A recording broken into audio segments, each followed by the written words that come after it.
Hello दोस्तों, मैं पंकज कुमार। स्वागत है आपका हमारे यूट्यूब चैनल पावरवेल में। चलिए, आज बहुत ही इम्पोर्टेंट इस सीरीज को स्टार्ट करते हुए आगे बढ़ते हैं, जिसमें हम डिस्कस करेंगे वीकली करंट अफेयर्स को, जिसमें 22 जनवरी से लेके 28 जनवरी तक के करंट अफेयर हैं। और आप अगर इसका पीडीएफ डाउनलोड करना चाहते हो तो आप हमारे टेलीग्राम चैनल से डाउनलोड कर सकते हो, जो कि आप डायरेक्टली सर्च कर सकते हो पावर बिल के नाम से। ये देखिए, आपको दिख रहा है पावर बिल। आप टेलीग्राम पे डायरेक्ट सर्च करोगे, आपको मिल जाएगा। या फिर मैं नीचे आपको डिस्क्रिप्शन में लिंक दे दूंगा, आप वहां से भी डाउनलोड कर सकते हो। चलिए बढ़ते हैं अपने क्वेश्चन की तरफ। तो ये देखिए, हमारा पहला क्वेश्चन है। इसका आंसर मैं नहीं दूंगा, आप नीचे कमेंट करके बताइएगा कि अभी करंट में जापान के प्राइम मिनिस्टर कौन है। योशिहिदे सुगा, या फिर बोरिस जॉनसन, या शिंजो आबे, या फिर स्कॉट मॉरिसन। आप इसका आंसर बताइएगा। अब बढ़ते हैं हमारे पहले क्वेश्चन की तरफ। ये पूछ रहा है कि हाल ही में किस स्टेट गवर्नमेंट ने ड्रैगन फ्रूट का नाम कमलम कर दिया है। तो इसका राइट आंसर क्या है? यूपी, केरला, गुजरात, या फिर महाराष्ट्र। तो देखते हैं, इसका राइट आंसर है गुजरात गवर्नमेंट ने। ये देखिए, जो गुजरात के चीफ मिनिस्टर हैं विजय रूपानी, अभी उन्होंने जो ड्रैगन फ्रूट होता है उसका नाम चेंज करके कमलम कर दिया है।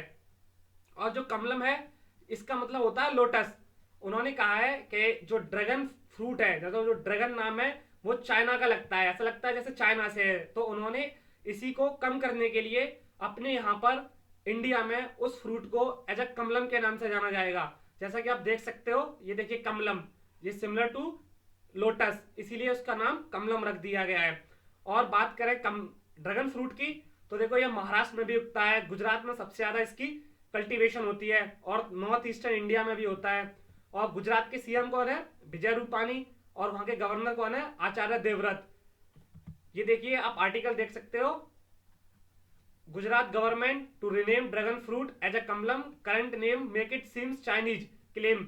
ये विजय रूपानी जी ने बोला है, जैसा कि मैंने आपको बताया। और आप ये देख सकते हो, जो कमलम, मतलब हम आप कमलम ही कहेंगे इसको, जो कि ड्रैगन फ्रूट है, इसका नाम अभी चेंज किया है। ये देखिए, इसका फोटो देख सकते हो। इसके काफी सारे फायदे हैं, बहुत ज्यादा यूज होता है। और इसकी कल्टीवेशन के लिए आपको बहुत सारा मतलब इंतजार करना होता है, ऐसे नहीं कि आपने बोया और आपको 6 महीने में मिल गया। चलिए बढ़ते हैं हमारे नेक्स्ट क्वेश्चन की तरफ। तो हमारा अगला क्वेश्चन है कि हाल ही में 21 जनवरी को इनमें से वो कौन सी 3 स्टेट हैं जिनका स्टेटहुड डे मनाया गया, मतलब जब वो स्टेट बने थे। तो इसका राइट आंसर क्या है? डी, मेघालय, मणिपुर और त्रिपुरा। ये 3 स्टेट 21 जनवरी को बने थे।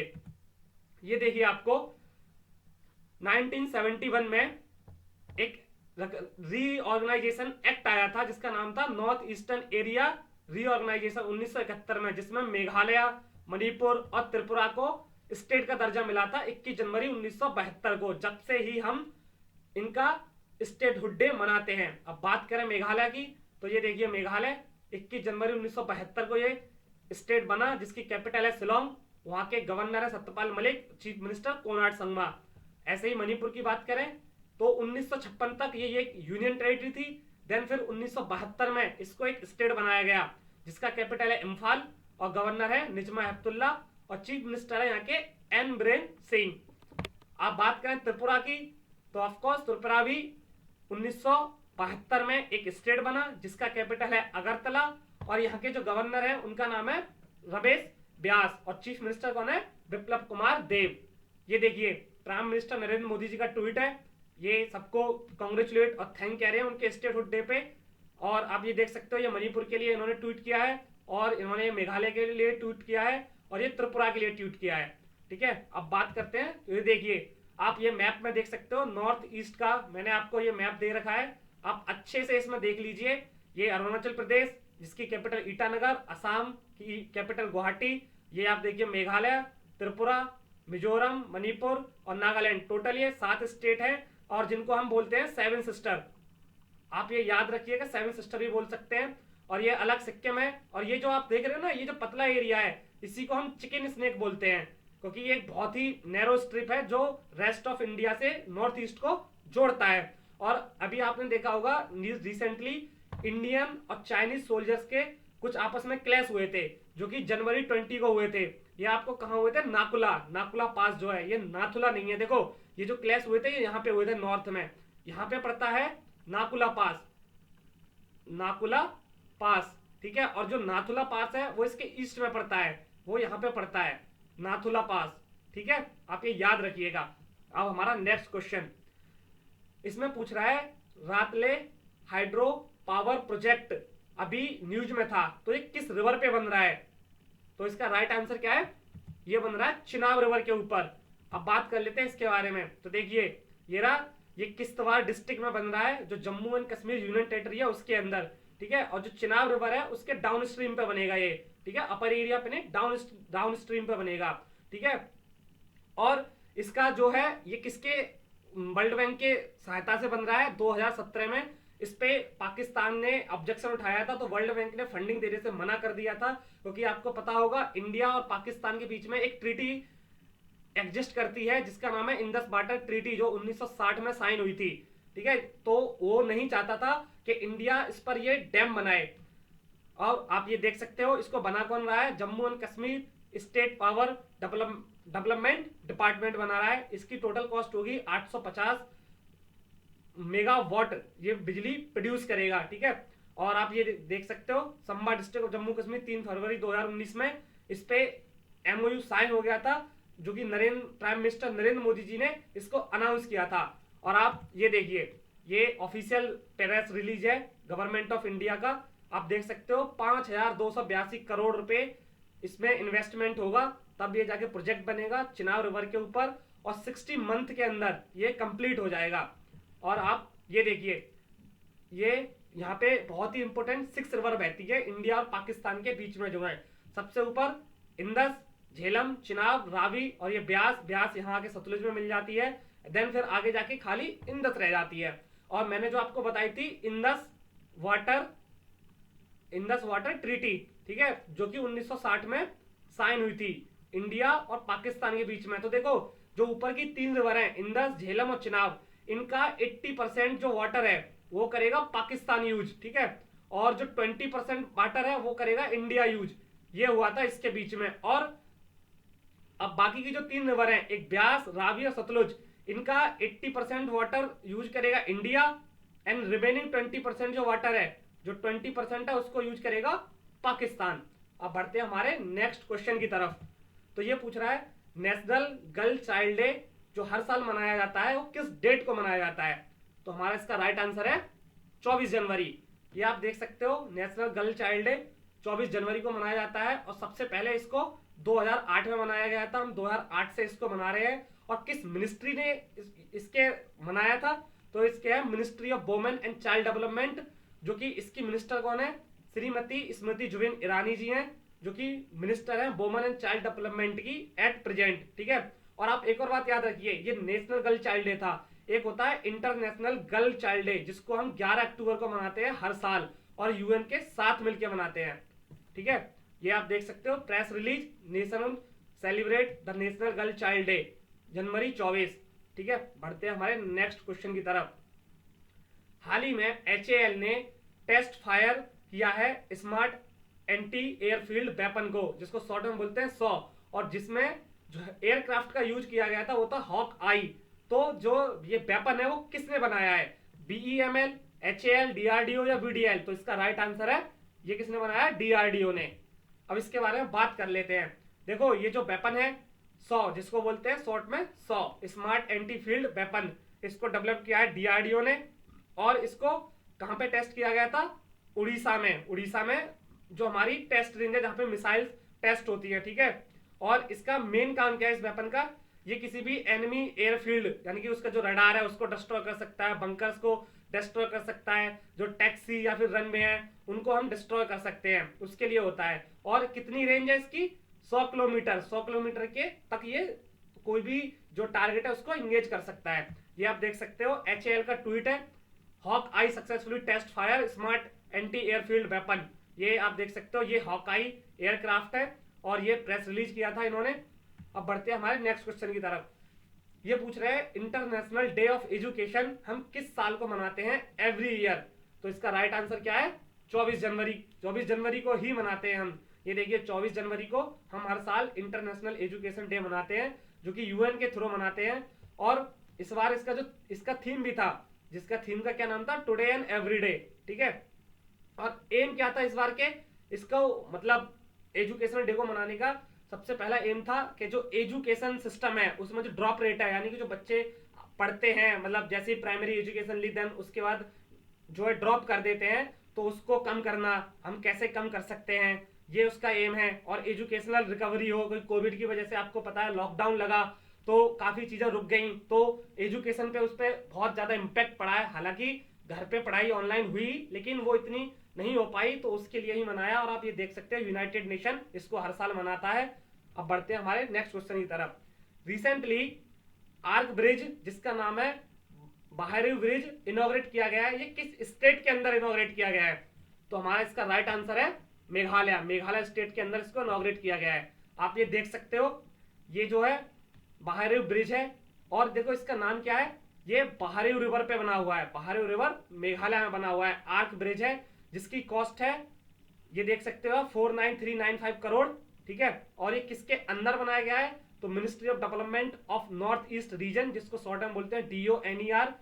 और ये देखिए मेघालय जो है, जैसा कि मैं पीछे आपको डिस्कस कर चुका हूं, 1972 में एक स्टेट बना, जो कि आसाम की 2 डिस्ट्रिक्ट थी, एक थी खासी हिल, एक थी जैंतिया हिल, उनको मर्ज करके मेघालय बना था।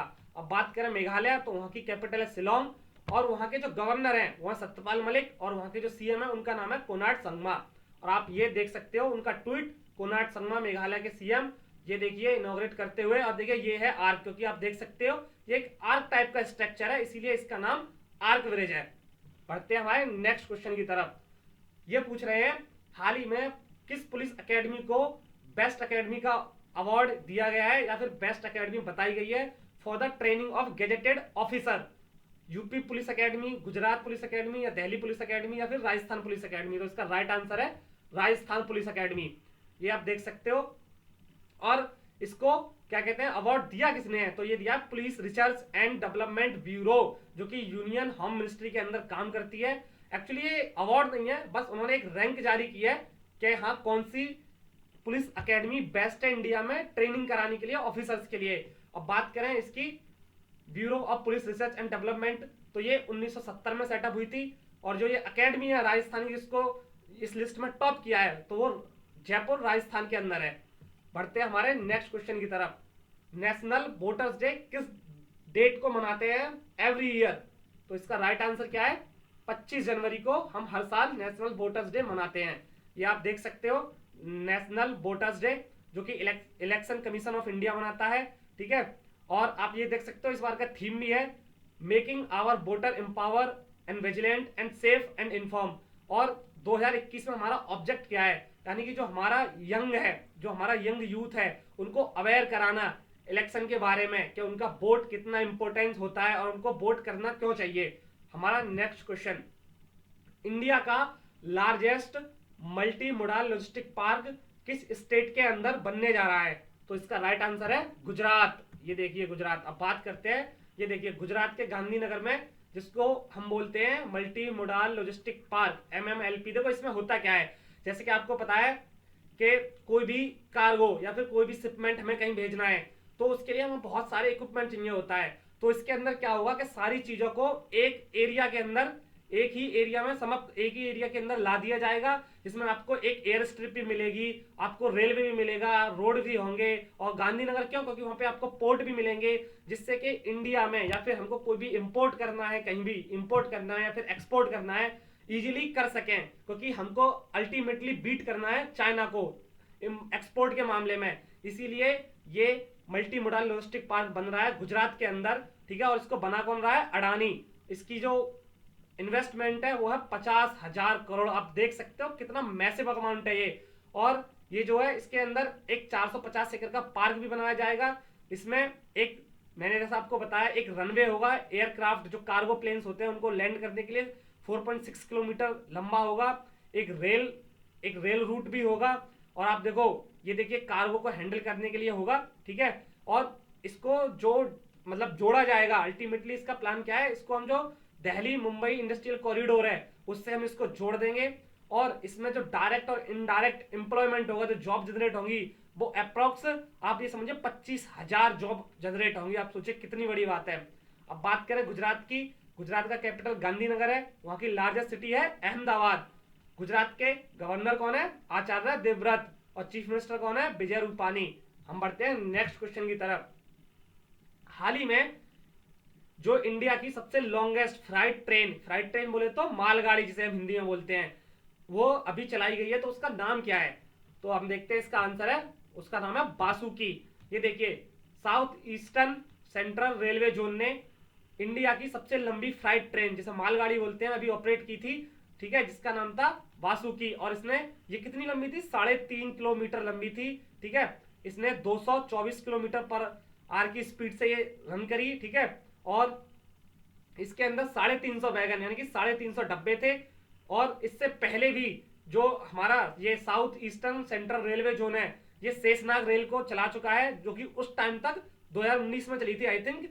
उसने, वो भी सबसे लंबी फ्लाइट ट्रेन थी जब तक बासुकी नहीं चली। इसमें 251 इम्पटी यानी कि खाली वैगन थे, जो कि 260 किलोमीटर की स्पीड से चली थी नागपुर से बिलासपुर के बीच में, ठीक है। हम बढ़ते हैं नेक्स्ट क्वेश्चन की तरफ। देखो, हाल ही में दुनिया की पहली न्यूक्लियर वेपन्स को बैन करने के लिए, मतलब खत्म करने के लिए जो ट्रीटी आई है, वो किसने लेके आया है? कौन सी ऑर्गेनाइजेशन लेके आई है? नेटो, आईएईए, या फिर यूनाइटेड नेशन, या फिर यूरोपियन यूनियन? तो हमारा इसका राइट आंसर क्या है? United nation. ये देखिए, देखो मैं आपको एक बात बताऊं, इससे पहले काफी ट्रीटी एग्जिस्ट करती थी, लेकिन वो कभी भी ये नहीं कहती थी कि न्यूक्लियर वेपन जो अभी एग्जिस्ट करते हैं उनको डिस्ट्रॉय कर दो। ये ट्रीटी कहती है कि जो भी एग्जिस्टिंग न्यूक्लियर वेपन है, जो भी एग्जिस्टिंग न्यूक्लियर वेपन है, उनको बिल्कुल डिस्ट्रॉय करो और एक न्यूक्लियर फ्री वर्ल्ड की तरफ बढ़ो, ठीक है। तो इसको किसने लाया है? यूनाइटेड नेशन ने। और देखो, इसकी सबसे बड़ी बात बताऊं, काफी देशों ने इसको रिकॉग्नाइज किया है, लेकिन सरप्राइजिंगली जितनी भी न्यूक्लियर आर्म्ड कंट्री हैं वर्ल्ड में आज 2021 तक, उन्होंने किसी ने भी इसका सपोर्ट नहीं दिया है। जैसे कि US, UK, Russia, China, France, India, Pakistan, North Korea और इजराइल, ये टोटल 10 कंट्री है, इनमें से किसी ने भी इसको सपोर्ट नहीं किया है। क्योंकि आप समझ सकते हो, ऑब्वियस रीजन है कि आप समझ लो, जैसे इंडिया का कंसर्न मैं बताऊं तो आप कह सकते हो, जैसे अगर इंडिया चाहेगा, इंडिया ने चलो न्यूक्लियर वेपन अपने डिस्ट्रॉय कर दिए, लेकिन क्या भरोसा है कि चाइना न्यूक्लियर वेपन को डिस्ट्रॉय करेगा? क्योंकि हम कह नहीं सकते कुछ भी। और पाकिस्तान का तो आप मतलब प्रिडिक्ट ही नहीं कर सकते हो, वो तो अगर न्यूक्लियर वेपन ही अपने खत्म कर देंगे तो वो धमकी कैसे देंगे इंडिया को? उनका तो पाव के न्यूक्लियर बम कुछ भी होता है तो वो कहते हैं हमारे पास न्यूक्लियर वेपन है, ठीक है।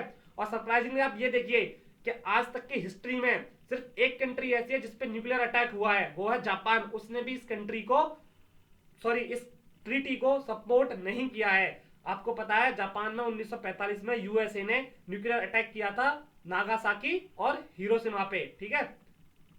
अब बात करें अदर ट्रीटी, तो देखो, एक है NPNW, treaty on the prohibition of nuclear weapon was adopted in 7 July 2017।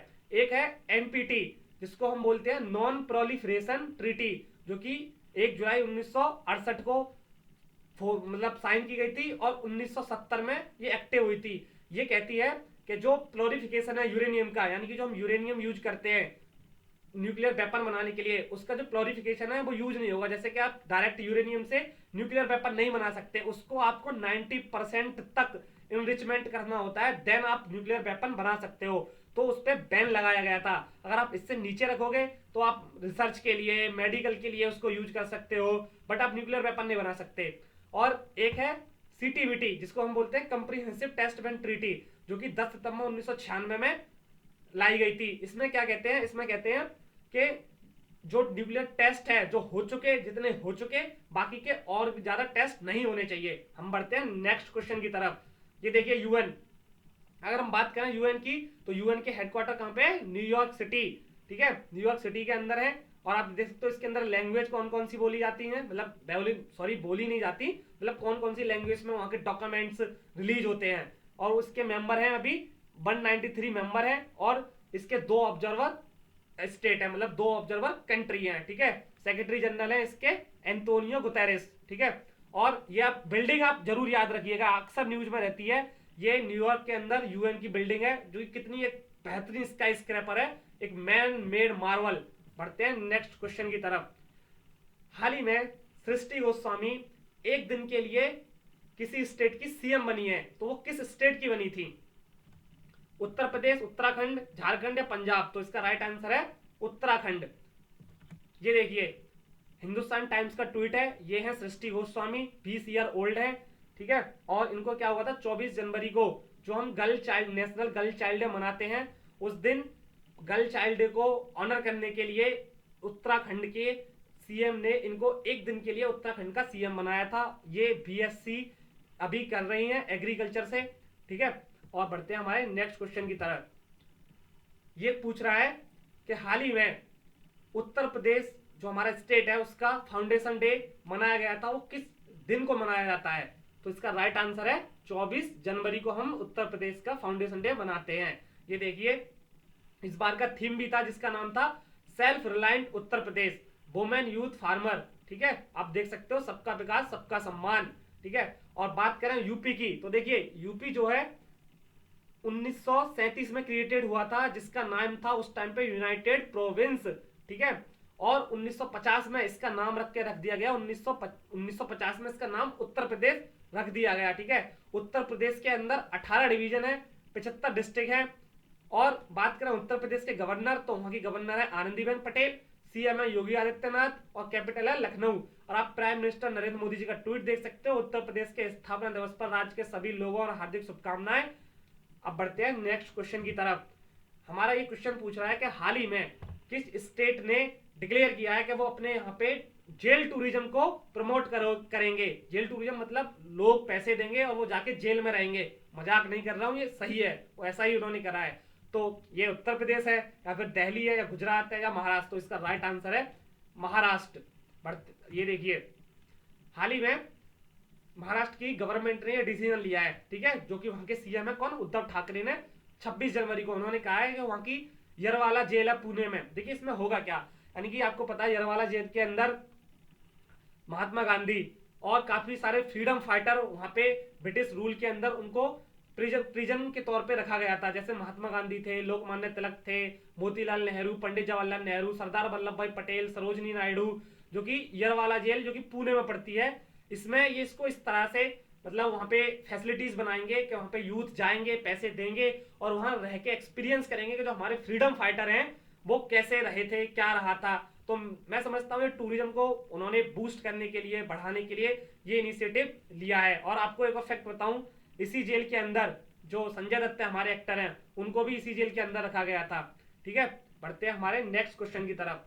ये आप देख सकते हो आर्टिकल है, what is Maharashtra jail tourism initiative launch from Pune Yerwada jail. Next question की तरफ बढ़ते हैं। ये पूछ रहे हैं नेशनल टूरिज्म डे हम किस डेट को मनाते हैं हर साल? इसका राइट आंसर है 25 जनवरी। देखिए आपको जनवरी में बहुत सारे डे मिलेंगे और आपको बहुत जरूरी है उनको याद रखना, आप जितने ज्यादा हो सके उतने याद। और इसको किस मिनिस्ट्री ने मनाया है? तो इसको मनाया है मिनिस्ट्री ऑफ टूरिज्म ने, ठीक है। और बात करें इस बार की थीम की, तो इस बार का थीम था 2021 का देखो अपना देश। और देखो आपको पता है इंडिया के अंदर बहुत सारी डिफरेंट जियोग्राफिकल एरिया और हिस्टोरिकल मोन्यूमेंट्स हैं, तो और उनको प्रमोट करने के लिए और इकोनॉमी हमारी अच्छा परफॉर्म करे, क्योंकि आप समझते हो कि टूरिज्म एक बहुत ही अच्छा सेगमेंट है किसी भी देश के इकोनॉमी को बढ़ाने के लिए। और बात करें हम वर्ल्ड टूरिज्म डे की, तो हम एवरी ईयर सितंबर 27 को वर्ल्ड टूरिज्म डे मनाते हैं, जिसको यूएन के थ्रू मनाया जाता है। हम बढ़ते हैं नेक्स्ट क्वेश्चन की तरफ। देखो हाल ही में स्पेस एक्स ने वर्ल्ड रिकॉर्ड बनाया है एक सिंगल लॉन्च में कितने सैटेलाइट को लॉन्च करके। तो इसका राइट आंसर क्या है? 143। अब बात करते हैं इसके बारे में। देखो एलोन मस्क की जो स्पेस एक्स कंपनी है उसने एक ही बार में 143 सैटेलाइट को लॉन्च किया है एक सिंगल रॉकेट के अंदर, और उन्होंने ये एक वर्ल्ड रिकॉर्ड बना दिया है। इससे पहले ये रिकॉर्ड किसके पास था? ऑफ कोर्स इसरो के साथ। इसरो ने 104 सैटेलाइट लॉन्च किए थे 2017 में। अब इसरो का ये रिकॉर्ड ब्रेक कर दिया है स्पेस एक्स ने। और ये किस रॉकेट से किया गया है? तो फाल्कन 9 रॉकेट, जो कि स्पेस एक्स का सबसे हैवी रॉकेट है। आई होप कि इसरो बहुत जल्दी एलोन मस्क के जो ये स्पेस एक्स का रिकॉर्ड है इसको बीट करेगा। अब बात करें स्पेस एक्स की, तो स्पेस एक्स फॉर्म हुई थी 6 मई 2002 में। इसके हेडक्वार्टर है कैलिफोर्निया में और इसके जो फाउंडर हैं वो है एलोन मस्क। आप ये देख सकते हो, ये इनका फाल्कन 9 है, फाल्कन 9 रॉकेट है जो कि सबसे हैवी रॉकेट है। आप देखिए इसकी हाइट जो है 70 मीटर, और आप देखिए डायामीटर ये रहा इसका। और मैं आपको देखो ये है मेन चीज, पेलोड ऑफ एलियो, एलियो मतलब लो अर्थ ऑर्बिट में ये कितना वजन ले जा सकता है, तो ये ले सकता है 22,800 किलोग्राम। और जीटीओ यानी कि जियो स्टेशनरी ऑर्बिट, तो ये इसमें ले सकता है 8,300 किलोग्राम। देखो ये जो जीटीओ है इसमें मोस्टली कम्युनिकेशन सैटेलाइट्स को लॉन्च किया जाता है जो कि अर्थ के सरफेस से 36,000 किलोमीटर ऊपर होती हैं। अब बात करें एलियो अर्थ ऑर्बिट, अर्थ लो अर्थ ऑर्बिट की, तो ये होती है 160 से लेके 1000 किलोमीटर तक, ठीक है। और बात करें मार्स, तो मार्स में 4020 किलोग्राम वजन ले जा सकता है। ये हमारा जो पीएसएलवी है उससे काफी हैवी है। अब बढ़ते हैं नेक्स्ट क्वेश्चन की तरफ। हाल ही में 2021 में किस कंट्री के फॉर्मर प्राइम मिनिस्टर को पद्म विभूषण से नवाजा गया है, तो इसका राइट आंसर है जापान। जापान के पीएम को ये अवार्ड मिला है।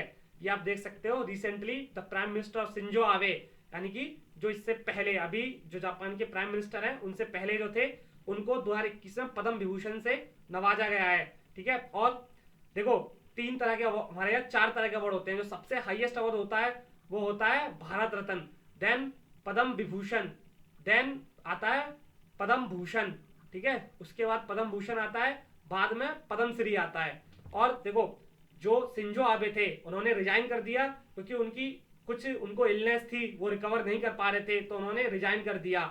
और इन्होंने इंडिया और जापान के रिलेशन को बहुत स्ट्रांग बनाया है। और इन्होंने ही सबसे पहले जो क्वाड, आपने सुना होगा बहुत ज्यादा न्यूज में रहता है क्वाड, जिसके 4 मेंबर हैं इंडिया, जापान, ऑस्ट्रेलिया और यूएसए, इन्होंने ही सबसे पहले इसके आइडिया को पिच किया था। तो इसी को देखते हुए इनको पद्म विभूषण से नवाजा गया है ऑन द रिपब्लिक डे, यानी कि 26 जनवरी को, मतलब, ठीक है। और इस बार टोटल 7 पद्म विभूषण दिए गए हैं, 10 पद्म भूषण दिए गए हैं और 112 पद्मश्री अवार्ड दिए गए हैं। ये आप देख सकते हो। सबसे इंपॉर्टेंट आप देख सकते हो पद्म विभूषण जो सेकंड हाईएस्ट अवार्ड है इंडिया का, सेकंड हाईएस्ट सिविलियन अवार्ड है। ये देखिए number 1 Shinzo Abe public affair जो जापान के प्राइम मिनिस्टर हैं उनको दिया गया है। और दूसरे नंबर पे है श्री एसपी सिंह जो कि आर्ट में मिला, जो तमिलनाडु से हैं। और फिर डॉक्टर बेल्ले मुनप्पा हेगड़े जो मेडिसिन में है और कर्नाटका से आते हैं। Shri Narendra Singh Kapany science and engineering में यूनाइटेड स्टेट ऑफ अमेरिका, इनको दिया गया है। और यह मौलाना बाहुद्दीन खान, इनको मिला है यही अवार्ड स्पिरिचुअलिज्म में, जो कि दिल्ली से हैं। श्री बीबी लाल, इनको आर्कियोलॉजी में मिला है। श्री सुदर्शन साहू आर्ट में मिला है और जो कि उड़ीसा से आते हैं। आप इसको एक बार जरूर याद कर लीजिएगा, आने वाले पेपर में इनसे एक ना एक क्वेश्चन कहीं ना कहीं किसी ना किसी पेपर में जरूर आने वाला है। अब बढ़ते हैं हमारे नेक्स्ट क्वेश्चन की तरफ। एक पौधा सुपोषित बेटी के नाम, ये स्कीम किस स्टेट ने लॉन्च किया है, तो इसका राइट आंसर क्या है, राजस्थान स्टेट। ये देखिए एक पौधा सुपोषित बेटी के नाम, इसमें क्या होगा कि जब भी कोई एक गर्ल चाइल्ड बर्थ लेगी तो एक पौधा लगाया जाएगा, एक प्लांट किया जाएगा पौधा, और उसको पाला जाएगा जिससे कि वो समझें कि एक बेटी की अहमियत क्या होती है, ठीक है। और ये कहाँ पे मतलब लॉन्च की गई है, सिरोही डिस्ट्रिक्ट ऑफ राजस्थान। राजस्थान के सीएम कौन है, अशोक गहलोत, और वहां के गवर्नर कौन है, कलराज मिश्र। बढ़ते हैं हमारे नेक्स्ट क्वेश्चन की तरफ। हाल ही में डीआरडीओ ने आकाश एनजी जो मिसाइल है उसको टेस्ट फायर किया है। ये किस तरह की मिसाइल है, air to air, surface to air, air to surface या सरफेस टू सरफेस, तो इसका राइट आंसर है सरफेस टू एयर। आप ये देख सकते हो डीआरडीओ का ट्वीट है, ये मिसाइल है, आप देखिए डीआरडीओ ने डेवलप किया है। और इसमें एनजी का मतलब क्या है, एनजी मतलब न्यू जनरेशन, क्योंकि आकाश के तो कई सारे मिसाइल है लेकिन ये आकाश एनजी है, एनजी मतलब न्यू जनरेशन। और इसको टेस्ट कहां पे किया गया है, उड़ीसा। बढ़ते हैं हमारे नेक्स्ट क्वेश्चन की तरफ। हाल ही में इंटरनेशनल हॉलोकॉस्ट रिमेम्बरेंस डे मनाया गया है। ये किस डेट को मनाते हैं हम हर साल, तो इसका राइट आंसर क्या है, 27 जनवरी।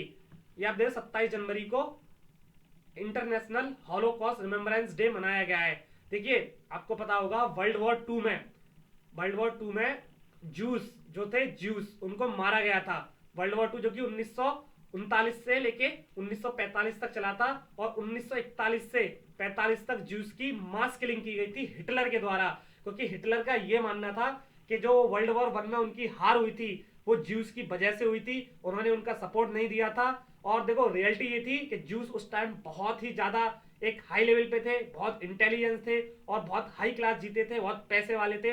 तो हिटलर को उनसे प्रॉब्लम थी, तो उन्होंने उनको मास मर्डर किया। आप ये सोचिए कि 6 मिलियन ज्यूस को मारा गया। आप ये देखो, कंसंट्रेशन कैंप में उनको ले जाया जाता था। जो सबसे ज्यादा लोग मारे जाते थे उस कैंप का नाम था ऑस्ट्रिच कैंप, जो कि करीब आप ये समझो उसमें लोगों को ले जाया जाता था, रख दिया, गैस छोड़ दी, मार दिया, बिल्कुल राख बना दिया जाता था। और आप ये समझिए कि अब तक की ह्यूमन हिस्ट्री का ये एक काला धब्बा है, क्या ऐसा कभी होना भी नहीं चाहिए। और आप ये देखो, यूएन का ट्वीट है, हॉलोकॉस्ट को मतलब बताया गया है, रिमेम्बरेंस डे। और आप ये देख सकते हो, ये उस टाइम की फोटो है, इनको कैंप के अंदर ले जाया जा रहा है वर्ल्ड वॉर 2 में। 1941 से 1945 में मारा गया था। बहुत का अब ये देखिए, 6 मिलियन आप सोचो, 60 लाख लोग को मारा गया था। आगे बढ़ते हैं अब हमारे। और देखो मैं आपको एक बात और बताऊं, इसमें सबसे बड़ी बात ही थी कि मारा क्यों गया, क्योंकि एथनिक क्लेंसिंग, मतलब मैंने आपको जैसा पहले ही बता दिया, क्योंकि हिटलर का सबसे ज्यादा यही मानना था कि उनकी वर्ल्ड वॉर 1 में जो हार हुई थी वो ज्यूस की वजह से हुई थी, उन्होंने उन्हें सपोर्ट नहीं किया था। और देखो मैं आपको स्ट्रांगली रिकमेंड करूंगा, अगर आपको इस इंसिडेंट को अच्छे से जानना है तो आप ये मूवी जरूर देखिएगा, सेल्डर लिस्ट। 1993 में ये मूवी रिलीज हुई थी और इसको ऑस्कर भी मिल चुका है। आप जरूर देखिएगा, बहुत ही बेहतरीन मूवी है। अगर आपके पास टाइम हो तो टाइम निकाल के इसको जरूर देखना। हालांकि ब्लैक एंड व्हाइट मूवी है, लेकिन आपको समझ आ जाएगा कि जूस हॉलोकॉस्ट था क्या। बढ़ते हैं नेक्स्ट क्वेश्चन की तरफ। हाल ही में बोट लाइब्रेरी किस स्टेट ने लॉन्च किया है, अपनी किस सिटी के अंदर? तो इसका राइट आंसर है कोलकाता। ये देखिए, कोलकाता का जो वेस्ट बंगाल ट्रांसपोर्ट कॉर्पोरेशन है उसने बोट लाइब्रेरी को लॉन्च किया है, इनिशिएटिव को। इसमें क्या होगा कि बच्चों को एक बोट में बिठाया जाएगा, उसमें लाइब्रेरी होगी और उसमें बच्चे बुक्स पढ़ सकते हैं। और ये किया किस पे है? हुगली रिवर पे, जो कोलकाता के अंदर बहती है। ठीक है, और ये जो ट्रिप होगा पूरा का पूरा, ये 3 घंटे का ट्रिप होगा, जिसके अंदर वाईफाई भी होगा, वाईफाई आप एक्सेस कर सकते हो। जो अडल्ट है उनके लिए 100 रुपए चार्ज है और जो चिल्ड्रंस है उनके लिए 50 रुपए चार्ज है। आप ये देख सकते हो, यंग रीडर बोट लाइब्रेरी एक बहुत अच्छा इनिशिएटिव है किसी भी सिटी को एक्सप्लोर करने के लिए। और आप एक बात और याद रखना, हाल ही में कलकत्ता ने टायर पार्क भी लॉन्च किया था।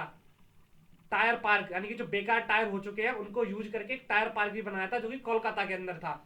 बढ़ते हैं हमारे नेक्स्ट क्वेश्चन की तरफ। आदिवासी मेला 2021 किस स्टेट के अंदर अभी स्टार्ट हुआ है? मेघालय, छत्तीसगढ़, मणिपुर या फिर उड़ीसा? तो इसका राइट आंसर है उड़ीसा। ये देखिए, उड़ीसा का ओल्डेस्ट मेला, जो कि हर 26 जनवरी को स्टार्ट होता है हर साल, जिसका नाम है आदिवासी मेला। ठीक है, और ये एंड होगा फरवरी 9 को। और उड़ीसा का स्टेटहुड डे हम कब मनाते हैं? 1 अप्रैल 1936 को। उड़ीसा की जो लार्जेस्ट सिटी है वो है भुवनेश्वर। और वहां के जो गवर्नर है वो है श्री गणेशी लाल, और चीफ मिनिस्टर कौन है? नवीन पटनायक। और इसको उन्होंने इनॉग्रेट किया थ्रू वीडियो कॉन्फ्रेंसिंग, क्योंकि कोविड की वजह से। और इसका एम क्या है? इसका एम है all over the world tourist आए और उनका इंडिजीनियस जो कल्चर है, जो उनका फूड है, खाना है, अटायर है, वहां जो कैसे रहते हैं उसको वो देखें और प्रमोट करें। और आप ये देख सकते हो, ये इसका एकदम कटआउट है उनकी साइड का। ये नवीन पटनायक उड़ीसा के सीएम। और देखिए, ये जो मेला है ये 1954 से लगातार होता आ रहा है, जो कि 2021 में भी हुआ, लेकिन इस बार थोड़े मतलब उस पहले से कम स्तर पे हुआ ड्यू टू कोविड-19। अब बात करते हैं नेक्स्ट क्वेश्चन की। तो हाल ही में किस स्टेट ने पंख अभियान को लॉन्च किया है टू एम्पावर गर्ल चाइल्ड को एम्पावर करने के लिए? तो इसका राइट आंसर क्या है? मध्य प्रदेश। ये देखिए, नेशनल जो गर्ल चाइल्ड डे होता है उस पे ही एमपी की गवर्नमेंट ने पंख अभियान को लॉन्च किया है एम्पावर करने के लिए गर्ल चाइल्ड को, जो कि हमारा नेशनल गर्ल चाइल्ड कब होता है? 24 जनवरी को, जो कि हम 2018 से मनाते आ रहे हैं। अब बात करें पंख की, तो पंख का फुल फॉर्म है P for protection, A for awareness, N for nutrition, K for knowledge, H for health. और इसको लॉन्च किया गया है अंडर द बेटी बचाओ बेटी पढ़ाओ अभियान के। ठीक है, और अब बात करें हम एमपी की, तो एमपी की गवर्नर है आनंदीबेन पटेल, जो कि यूपी की भी है, और चीफ मिनिस्टर है शिवराज सिंह चौहान। ये आप देख सकते हो, एकदम न्यू इनका लोगो है जो इन्होंने प्रेस रिलीज किया है बेटी बचाओ बेटी पढ़ाओ अभियान के अंदर। ये देखिए पंख, वहां के चीफ मिनिस्टर श्री शिवराज सिंह चौहान। अब बढ़ते हैं हमारे नेक्स्ट क्वेश्चन की तरफ। आई होप हमारा वीडियो हो गया खत्म। आपको वीडियो अच्छा लगा होगा, अगर अच्छा लगा तो लाइक करिए, शेयर करिए, सब्सक्राइब भी करिए और मिलते हैं आपको नेक्स्ट वीडियो में। Till then thank you very much.